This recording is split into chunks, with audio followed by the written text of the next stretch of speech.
ఇంటింటికి ఓ అమ్మ రచయిత పొత్తూరి విజయలక్ష్మి. ఇక కథలోకి వెళ్దామా? అదో ఇల్లు. మనుషులుంటున్నారు కాబట్టి ఇల్లనాలిగాని న్యాయంగా గూడనచ్చు. అంతా కలిపి 600 చదరపు అడుగులు. అందులోనే హాలు, 2 పడకగదులు, వంటిల్లు, బాత్రూ, అంట్లు తోముకునేందుకు, బట్టలు ఆరేసుకునేందుకు చిన్న బాల్కనీ. లిఫ్ట్ సౌకర్యం కూడా లేని ఆ మేడమీద 3వ అంతస్తు. ఇంట్లో ప్రస్తుతం వాతావరణం వేడెక్కియుంది. ఆ ఇంటి ఇల్లాలు రమ చిరాగ్గా ఉంది. అందులో ఆశ్చర్యమేమీ లేదు. ఎప్పుడో అరుదైన సందర్భాలలో తప్పించి రమ చిరాగ్గానే ఉంటుంది. అలా ఉందంటే రమ తప్పేం లేదు.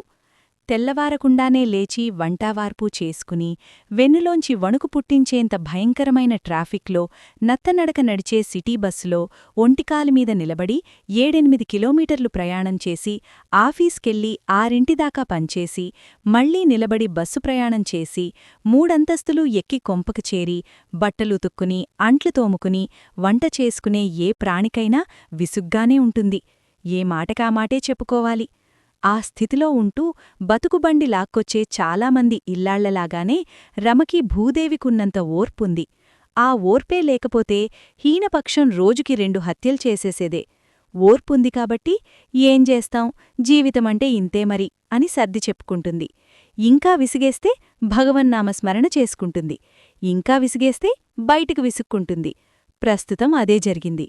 నా కర్మ, నా దరిద్రం, చచ్చేదాకా ఇంతే నా బతుకు, ఎంత వద్దనుకున్నా తప్పటంలేదు, వెదవ పీడాకారం అని విసుక్కుంది.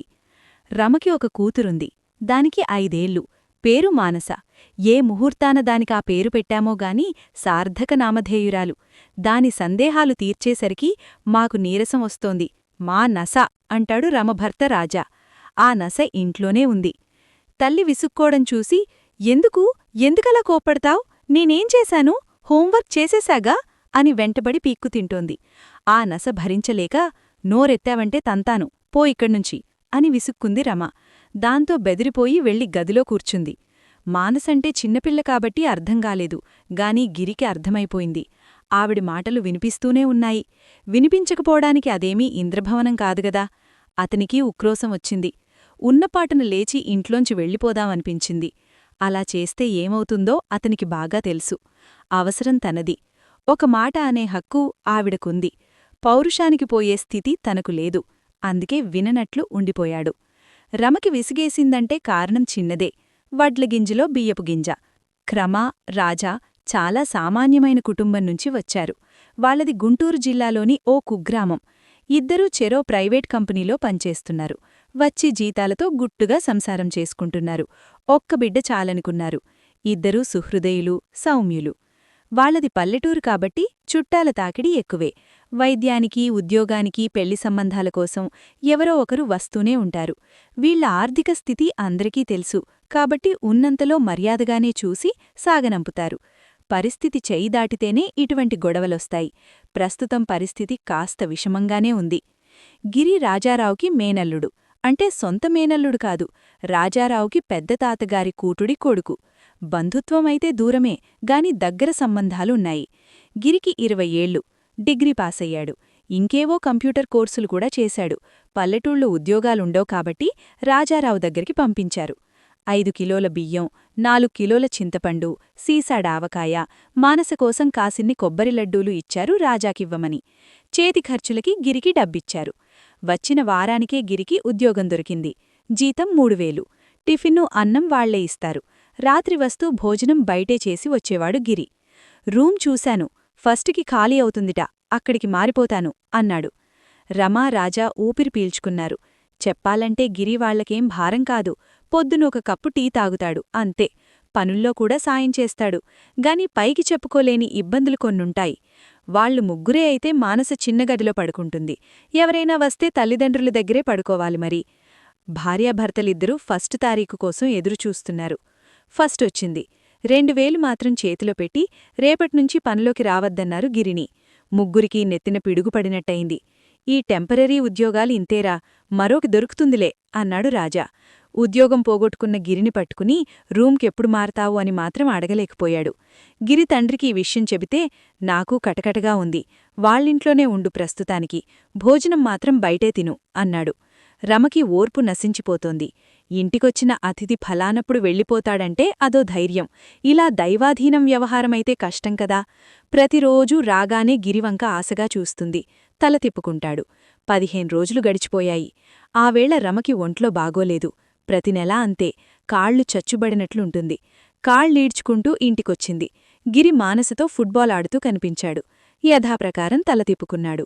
పైకొచ్చింది. బలవంతాన టీ పెట్టింది. మానసకి హార్లిక్స్ ఇచ్చింది. పొద్దున కూరా పప్పు చేసే ఓపికలేక ఇంతన్నం వండి నిమ్మకాయ పులిహోర చేసేసింది. రాజా ఆ పూట భోజనానికి రానని చెప్పేశాడు. ఏదో పార్టీ ఉందట. తనకీ కూతురికీ ఆ పులిహోర సరిపోతుంది. వంటపని లేదు కాబట్టి పడుకుంది కాసేపు. 7:30కి లేచి బట్టలుతకడం మొదలుపెట్టింది.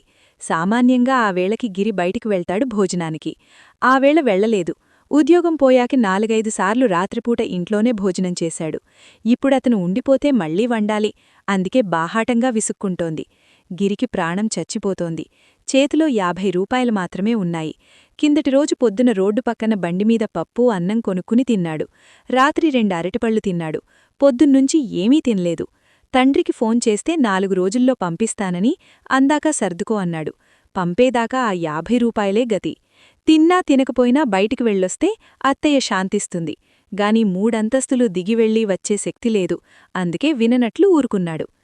తన ఇబ్బంది అర్థం చేసుకుని బయటికి వెళ్ళి తినొస్తాడేమో అని రమ ఆశ. రాజా వచ్చేశాడు. ఏమిరా, ఏమిటి విశేషాలు అనడిగాడు రాజా. ఏమీ లేవు మావయ్యా, దీనంగా చెప్పాడు గిరి. సర్లే చూద్దాం.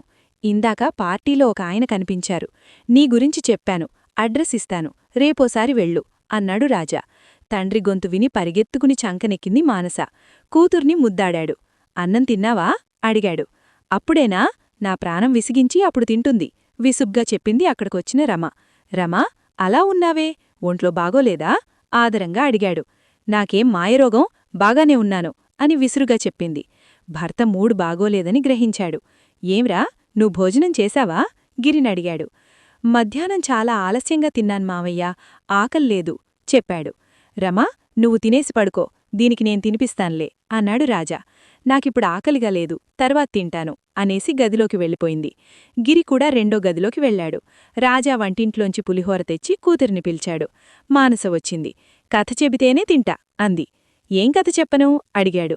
నీ చిన్నపటి కథ చెప్పు అంది. ఈ తండ్రి కూతుర్లకి అది అలవాటే. పురాణగాథలతో పాటు జీవితంలోని ఘటనలు కథలుగా చెబితే మన స్థితిగతులు ఎటువంటివో పిల్లలకి తెలుస్తాయి అంటాడు రాజా. ఆవేళ తన చిన్నపడి కథే మొదలుపెట్టాడు. నాన్నకి 17 ఏళ్ల వయసుంటుంది. అప్పుడే ఇంటర్ పాసయ్యాడు నాన్న. డిప్లొమోలో సీటొచ్చింది. గాని పాపం తాతయ్యకి డబ్బులేదు. ఫీజు కట్టాలి. గడువు దగ్గర పడుతోంది. అప్పుడు తాతయ్య ఏం చేశారంటే నాన్నని వాళ్ల పెద్దన్నయ్య వాళ్ళింటికి పంపారు. నాన్నేమో వెళ్ళి పెద్ద తాతగారిని డబ్బడిగారు. ఆ పెద్ద తాతగారి దగ్గర కూడా డబ్బులేదు. నా దగ్గర లేదురా, ఇంకెవరి దగ్గరైనా ప్రయత్నించు అన్నారు. అప్పుడా తాతయ్యగారి భార్య ఏమందో తెలుసా చెప్తున్నాడు. తెలుసు నాన్నా, నాకు తెలుసు అని అందుకుంది మానస. తెలుసా? తెలిస్తే చెప్పు అన్నాడు రాజా. నా కర్మ, నా దరిద్రం, నా బ్రతుకింతే ఇంతే, వెదవ పీడాకారం అని నాన్నని విసుక్కుంది చెప్పింది మానస. రాజా, పక్కగదుల్లో ఉన్న రమా, గిరి ముగ్గురూ అదిరిపడ్డారు. రాజాకి నెమ్మదిగా పరిస్థితి అర్థమైంది. రమ ఎందుకంత చిరాగ్గా ఉందో, గిరి మొహం చాటేసుకుని ఎందుకు తిరుగుతున్నాడో అర్థమైంది. ఏం నాన్నా, అంతేకదూ తండ్రి ఏమీ సమాధానం చెప్పకపోయేసరికి రెట్టించింది మానస. కూతుర్ని దగ్గరకు తీసుకున్నాడు. కాదమ్మా, అలా అన్లేదు. పాపం ఎంత అవసరం ఉండి వచ్చాడో. నా కడియాలు మీ కంచం ఎక్కడైనా పెట్టి డబ్బు తీసుకురండి. పంట అమ్మగానే విడిపించుకుందాం. ఇప్పుడు ఈ వస్తువుల కంటే డబ్బు ముఖ్యం. ఫీజు కడితే వాడు చదువుకుంటాడు. చదువుకుంటే వాడి భవిష్యత్తు బాగుపడుతుంది. రేపు మనకు అవసరమైతే ఇంకెవరినైనా అడగమా? వాడు కాదంటే మనకెంత బాధగా ఉంటుంది అంది పెద్దమామ. మీ పెద్దమామ చాలా మంచిది కదూ నాన్నా అంది మానస. అవునమ్మా, నాకే కాదు, ఉన్నంతలో చాలామందికి సాయం చేశారు వాళ్ళు. రమకి ఎందుకో ఏడుపొచ్చింది. దిండులో మొహం దాచుకుని ఏడ్చింది. మానస అన్నం తిని నిద్రపోయింది. కూతుర్ని పడుకోబెట్టడానికి గదిలోకి వచ్చాడు. మంచం మీద పడుకోబెట్టి, రమా, లేచన్నం తిను అని భర్తను లేపాడు. గభాల్న లేచింది రమ. మొహం కడుక్కుని వంటింట్లోకి వెళ్ళింది. గోధుమ పిండి తడిపింది. పుల్కాలు చేసింది. రెండో గదిలోకి వెళ్ళి, గిరి, అన్నం తిందాం రా అంది ఆదరంగా. గిరికి ఆకలి ఒక్కసారిగా విజృంభించింది. చివాల్న లేవబోయి, వద్దులే అత్తయ్యా, ఆకల్లేదు అన్నాడు. ఆకలి ఉన్నంత తిను, చపాతీలు చేశాను రా చల్లారెలోగా తినేద్దాం అంది ఆదరంగా. ఇంకేం మాట్లాడకుండా వచ్చాడు. ఇద్దరికీ కంచాల్లో పెపిటెచ్చింది. ఆకలి లేదన్న గిరి ఆవురావురుమని తింటుంటే రమకి కడుపులో దేవినట్టయింది. కళ్ళనీళ్లు తిరిగాయి. తల పక్కకు తిప్పేసుకుంది. ఇద్దరూ భోజనం చేసేశారు. వంటింట్లు సర్దడంలో అత్తయ్యకు సాయం చేశాడు గిరి. పనులన్నీ పూర్తి చేసుకుని గదిలోకి వచ్చింది రమ. భర్త పక్కనే చోటు చేసుకుని పడుకుంది. ఏమండీ, నేను చాలా చెడ్డదాన్ని కదూ అంది దీనంగా. భర్తను దగ్గరకు తీసుకుని ఆదరంగా తల నిమిరాడు. కాదు, నువ్వు కూడా అమ్మవేరా.